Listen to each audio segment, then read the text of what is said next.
Do you think you could be a binge eater? Maybe you are and you don't know it. Welcome to the What's Eating You podcast. I'm your host, Stephanie, and I'm a psychologist, published author, and public speaker here to educate and validate. Enjoy the show. Welcome back and a massive congratulations for being here today on the What is Eating You podcast. If you don't know me, my name is Stephanie and I am a clinical psychologist, published author, board-approved supervisor, public speaker, and so much more. And I'm here today to tell you about binge eating. If you haven't been here, I'm so excited that you're choosing to listen to me today. And if you enjoy it, please let me know by leaving a rating, by scrolling down and clicking the stars. Today's episode was inspired by an Instagram message I received where a girl said to me, "What is binge eating?" And my first reaction was, what? I talk about this every single day. I feel I'm constantly talking about binge eating, and I thought, I'll just link her to a podcast episode or I'll just link her to a video that I've done. And I could not find a single video that just said, what is binge eating? I define binge eating in a lot of my videos, or I talk about it as part of a bigger topic, but I've never just done a simple episode on what it is. So thank you. Thank you to this person who brought this to my awareness. So here it is. This is the episode on binge eating. I'm going to talk about what binge eating actually is, the difference between binge eating and binge eating disorder. I'm going to talk about overeating, and then I might also talk about emotional eating, when it becomes a problem, and what you can do if this is you. Because many people actually don't know that they have a binge eating disorder. In fact, a lot of people will come to me with anxiety or depression or other issues. And then when we unpack what's going on and I flag to them, hey, I think there might be a bit of binge eating going on, they're usually shocked because they didn't think that's what it was. Let's begin. Binge eating means eating a large amount of food in a short period of time while feeling out of control and feeling as though you're unable to stop eating. Binge eating episodes are often accompanied by feelings of guilt, shame, or distress.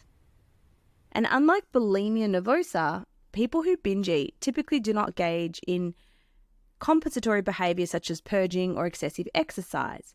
So long story short, it's eating a large amount of food, usually within a 2-hour time frame, and it's the state you're eating it in. You feel a loss of control, you feel almost dissociated, but you can have episodes of binge eating without having a binge eating disorder, right? We know everyone eats and overeats from time to time, but binge eating disorder is different. It's not, say, on Christmas where you're like, oh my God, I'm so full, I can't move, and you need to take a nap. Or on Easter where you think, I've eaten so many chocolate Easter eggs, oh my gosh.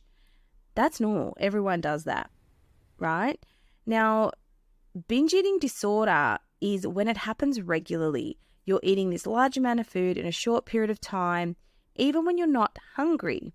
And this might be to drown out emotions. Then you quickly feel shame or guilt about it. And it is affecting your life.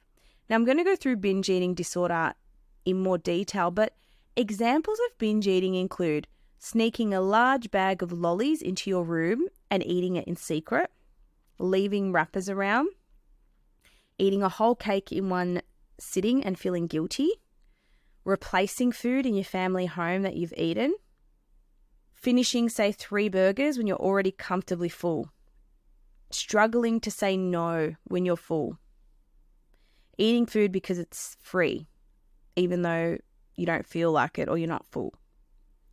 Binge eating disorder, on the other hand, is a mental health condition, and it's a type of eating disorder. And this is when those binge eating episodes we described earlier are happening regularly. And when these recurrent episodes are happening, people with binge eating disorder, they often experience feelings of distress, disgust, or guilt about their eating behavior. Binge eating disorder is associated with a lack of control over eating during binge episodes. So you eat more rapidly than usual. It feels urgent. It feels like I might as well just get this out the way so I don't have to deal with it anymore. You may eat until you're uncomfortably full, and you might eat alone because you're embarrassed. Now, binge eating disorder can have serious health consequences, including obesity, diabetes, heart disease, and mental health issues such as depression and anxiety. Now, not everyone who has binge eating disorder is going to have these health consequences, but it does put you at risk. Now, what is the diagnostic criteria? So in psychology, we have a book called the DSM-5, the Diagnostic and Statistical Manual of Mental Health Disorders. And the diagnostic criteria for binge eating disorder, or BED, is number 1, recurrent episodes of binge eating. Binge eating is characterized by eating in a discrete period of time, for example, a 2-hour period, an amount of food that is definitely larger than most people would eat in a similar period of time under similar circumstances. Then, a sense of control, a sense of lack of control over eating during the episode, so feeling like you're out of control and you can't stop eating. That's number 1. That's what binge eating is. Number 2, the binge eating episodes are associated with 3 or more of the following: eating much more rapidly than normal, eating until feeling uncomfortably full, eating large amounts of food when you're not physically hungry, eating alone because of feeling embarrassed by how much you were eating, and feeling disgust with oneself, depressed, or very guilty. Number 3, marked distress regarding binge eating. So it's actually causing you distress in your day-to-day life. Number 4, the binge eating occurs on average at least once a week for 3 months. So this has to have been going on for at least once a week for 3 months. 5, binge eating is not associated with any use of compensation. So you're not purging, you're not using laxatives. That would then usually be described as bulimia. 6, the severity of the binge eating disorder is based on the frequency of episodes of binge eating. So there's different levels of severity. So a mild binge eating disorder is 1 to 3 episodes a week. Moderate is 4 to 7 binge eating episodes per week. Severe is 8 to 13 binge eating episodes per week. And extreme is 14 or more binge eating episodes a week. If this is you and you're like, oh my gosh, I could have binge eating disorder, make sure you get in touch or get help. There's a link below to have a chat with me. I'm happy to discuss this with you and dig deep on what is going on for you. What causes it? Why do some people get binge eating disorder? So there are risk factors, and one of them can include genes. Eating disorders tend to run in families. If your mother or grandmother binged, you're more likely to do it too. And those genes can affect brain circuits that control appetite and mood. A problem with your genes may increase the odds that you'll have binge eating disorder, but there's other things that can trigger it. Family. Perhaps you watched your mum or your dad overeat. The habits you learned from the people around you may influence the way you eat in general. Still, eating disorders and parents, they're not always to blame, but it can be a significant factor. And depression. If you're depressed, you might be likely to binge. Half of people with binge eating disorder have had depression. And they don't know at this stage what came first, the depression or the binge eating, but there is definitely a link to it.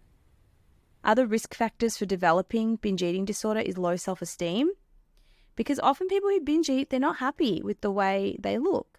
They might feel badly about their body because of what other people have said. Maybe parents told them they needed to lose weight. They might compare themselves with TV or magazines or social media. And this can cause what is known as a negative body image. Now, low self-esteem makes you feel low, and when you feel low, you're likely to binge eat. And then because you binge eat, that leads to secondary shame and guilt, and then these feelings can cause even more overeating. So it is such a vicious cycle that you need to address. The problem is people think it's the food they need to address, but it's so much more than that. And the last 2 risk factors is stress and anxiety, because people may binge after they've gone through stress, like a divorce or losing a job. And emotional eating can be temporary and may not lead or be a binge eating disorder, but some people with binge eating, many people in fact, are more likely to overeat if they're anxious or stressed. And the last one is extreme dieting. Sometimes an attempt to lose weight can lead to binging. We know that 1 in 4 women who go on a diet will go on to develop an eating disorder or disordered eating. So This is really true if you followed unhealthy diets, such as skipping meals, eating too little, doing something drastic. And if you don't stick to it because it is impossible and you don't reach your goal weight, people may feel so guilty and bad that they eat even more. So just think about how many of these risk factors you might squeeze into. I really feel women of my generation or those who are in their 20s, 30s, 40s, 50s, 60s can relate to so much of this. And finally, I wanted to cover emotional eating because this gets talked about a lot. Now, emotional eating is not bad as long as it's not your only coping mechanism. Now, you can emotionally eat without binge eat. For example, your boyfriend breaks up with you and you're crying and you're so upset and you go to the shops with your friends and you grab an ice cream at a cafe or at a restaurant. You eat the ice cream, you go home, you go to bed. That's emotional eating. You're eating for reasons other than hunger, other than physiological hunger. So you're eating in response to emotional cues. It involves using food as a way to cope with or suppress negative emotions such as stress, anxiety, boredom, sadness, or loneliness. Now, emotional eating can be both a response to positive and negative emotions. I know when I'm super happy, I'm like, yay, let's go out and get dinner, let's celebrate. So there's different reasons for it. But what I want you to remember is it doesn't mean you're binge eating. So for example, your boyfriend breaks up with you, you go to the store and you buy a liter of ice cream. You eat this liter of ice cream, even though you're not hungry, even though you feel sick, even though you're full, and you keep going. You feel like it's out of control. You feel guilty and bad about eating the ice cream. That's the difference between emotional eating and binge eating in this scenario with your boyfriend breaking up with you. Now that I've explained all the different types of eating habits and eating disorders when it comes to binge eating and binge eating disorder, there are a few key takeaways that I think are going to really help you with this. Number one is figuring out if this is a problem for you. The way you know if it's a problem is if it's occupying a lot of your mental real estate. Are you taking a lot of time thinking about food? Is it preoccupying your thoughts, your actions, your behavior? Are you feeling bad after eating? Is it emotionally controlling you? Do you feel guilt and shame? The second thing is, how often is this happening? Is it happening weekly? Is it happening monthly? Is it happening daily?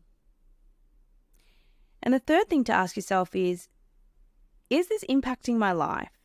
If I didn't have to think about this or had this problem in my life, how would I feel? What would I do? What would I spend my time on? And if the answer is yes to most of these, that it is affecting you, that you do want to get help with it, that you could be spending your time on something more effective, I highly recommend addressing it. So how do you address it?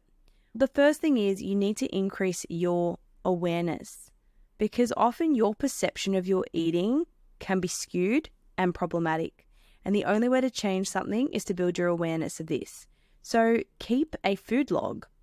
This is something that we do in Food Freedom, and I have a free version of this in my link below, and it's called the Binge Tracker. Now, this is just to track binges, so you can find out when are they happening, what is triggering them, what is going on, so you can start to intervene directly with the binges. But in general, just tracking your eating, not in MyFitnessPal, not in a calorie tracker, but in a more of a mood kind of diary, helps you understand your eating. You see patterns in your eating, you can see what's going on, like, oh, I'm binging at 3 o'clock every day. Okay, why is that happening? Do you have food structure? Because if you don't have food structure, it's really likely you're going to binge eat. And then the second thing is, if you notice emotion regulation, oh, you know what, I'm binging when I'm stressed. Right. If you don't have emotion regulation techniques, then that's not going to change. And then if you notice, oh, I'm binging when I feel bad about my body or I'm telling myself I'm fat. Okay, when I get negative thoughts about my body, unless you change those negative thoughts, the binging isn't going to change.